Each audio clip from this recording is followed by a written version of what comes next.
നമസ്കാരം, പ്രവാസി മലയാളിയിലേക്ക് സ്വാഗതം. കോവിഡ് വ്യാപനം തടയുന്നതിനുള്ള നിയന്ത്രണങ്ങൾ നിലവിലുണ്ടെങ്കിലും ഓണാഘോഷം കേമമാക്കാൻ മലയാളികൾ തിരുവോണത്തെ സാധ്യമാകുന്ന അത്ര പൊലിമകളോടെ വരവേൽക്കുന്നതിനുള്ള ഒരുക്കത്തിലാണ് ഒമാനിലെ മലയാളികളും. മുൻവർഷങ്ങളിൽ നിന്ന് വ്യത്യസ്തമായി എല്ലാവരും അവരവരുടെ വീടുകളിലാകും ഓണസദ്യ ഒരുക്കി ആഘോഷിക്കുക.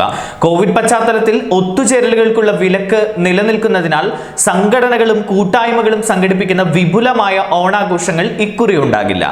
മുൻവർഷങ്ങളിലെ പോലെ മാസങ്ങൾ നീളുന്ന ആഘോഷ പരിപാടികളും നാട്ടിൽ നിന്നടക്കം അതിഥികൾ എത്തിയുള്ള ആഘോഷ പൊലിമയും ഈ വർഷം മറക്കേണ്ടി വരും. ആഘോഷം ഓണ ദിവസം മാത്രം ഒതുങ്ങുകയും ചെയ്യും. വീട്ടിലുള്ളവർ മാത്രമായിരിക്കും ഇതിൽ പങ്കെടുക്കുക. ആഘോഷങ്ങളുടെ പശ്ചാത്തലത്തിൽ വിദേശികളും സ്വദേശികളും വീടുകളിലും പുറത്തുമുള്ള ഒത്തുചേരലുകൾ ഒഴിവാക്കണമെന്ന് റോയൽ ഒമാൻ പോലീസ് ആവർത്തിച്ച് മുന്നറിയിപ്പ് നൽകിയിട്ടുണ്ട്. ഇത്തരം ഒത്തുചേരലുകൾ കുറ്റകരമായ പ്രവൃത്തിയായാണ് കണക്കാക്കുക എന്നും പിഴശിക്ഷയടക്കം ചുമത്തുമെന്നും അധികൃതർ അറിയിച്ചിരുന്നു. ഓണവിഭവങ്ങളെല്ലാം വിപണിയിൽ എത്തിക്കഴിഞ്ഞു. വെള്ളിയാഴ്ച വൈകിട്ടോടെ ഓണവിഭവമായി എത്തുന്ന അവസാന വിമാനവും എത്തി. ഓണവിഭവങ്ങളെല്ലാം ഉണ്ടെങ്കിലും അളവ് കഴിഞ്ഞ വർഷത്തേക്കാൾ 50% കുറവാണ്.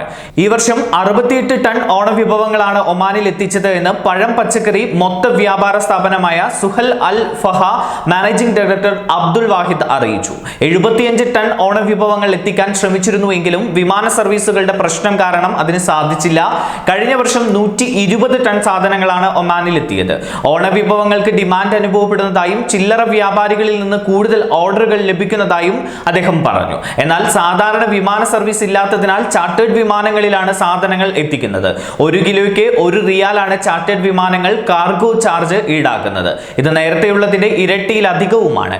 അതിനാൽ ഓണവിഭവങ്ങൾ കഴിഞ്ഞ വർഷത്തേക്കാൾ 35% അധിക വില നൽകേണ്ടി വരുമെന്നും അദ്ദേഹം പറഞ്ഞു. കോവിഡ് പ്രതിസന്ധി തുടങ്ങിയത് മുതൽ തന്നെ ഇന്ത്യയിൽ നിന്നെത്തുന്ന പച്ചക്കറികൾക്കും പഴവർഗ്ഗങ്ങൾക്കും വില കുത്തനെ ഉയർന്നിട്ടുണ്ട്. ശനി ഞായർ ദിവസങ്ങളിലെല്ലാം ഓണവിപണിയിൽ തിരക്കേറും. കോവിഡ് കാരണം നാട്ടിലേക്ക് പോയതിൽ വലിയ ശതമാനം മലയാളികളായതിനാൽ ഓണവിപണിയെ ബാധിക്കാൻ ഇടയുണ്ട് എന്നും പറയപ്പെടുന്നുണ്ട്.